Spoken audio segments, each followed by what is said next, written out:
আসসালামু আলাইকুম। আপনি কেমন আছেন? আমার নিজে সে তার বুদ্ধি অনুযায়ী সে ফ্রাইড রাইস তৈরি করছে। দেখেন, সে ডিম ভেজে নিয়েছে একা একা। আর এই যে সে নিজেই রান্না করতেছে। আজকে আমি ভিডিও করতেছি এখানে। এই যে সুন্দর করে সে ভাতটা ভেজে নিবে।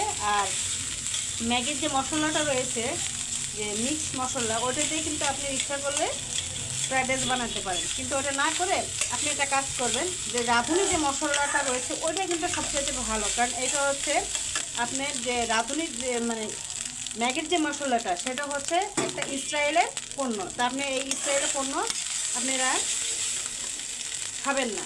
না খেয়ে রাঁধুনি মশলাটা কিন্তু আপনি ম্যাগি মশলার মতোই ওটা এনে খাবেন। এই দেখেন, আমার মেয়ে ম্যাগি মশলাটা নিয়ে এসেছে। আর যে দোকান থেকে নিয়েছে ওই দোকানে ওই রাঁধুনি মশলাটা ছিল না।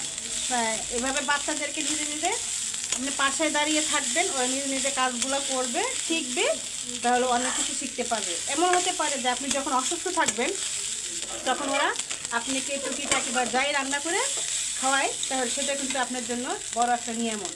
তা বাচ্চারা যদি মাকে রান্না করে খাওয়ায় অসুস্থ সময়, সেটা কিন্তু মাদের জন্য, বাবাদের জন্য কিন্তু অন্যরকম একটা ভালো লাগা কাজ করে। আর আপনি সব ভালো থাকবেন, সুস্থ থাকবেন। আর কালকে থেকে আমি একটা যে কোনো একটা আমার পেজের সমস্যা হয়েছিল, আমি ভিডিও আপলোড দিতে পারি নাই, বা এখনও মোটামুটি পেজটা আগের মতো আসি নাই। তারপরে আমি এটা ভিডিওটা করলাম আমার মেয়ের জন্য, যে আমার মেয়ে বলতেছে যে আমি রান্নাটা করবো, তুমি আমার একটা ভিডিও তৈরি করে দাও। তা সবাই সুস্থ থাকবেন, ভালো থাকবেন।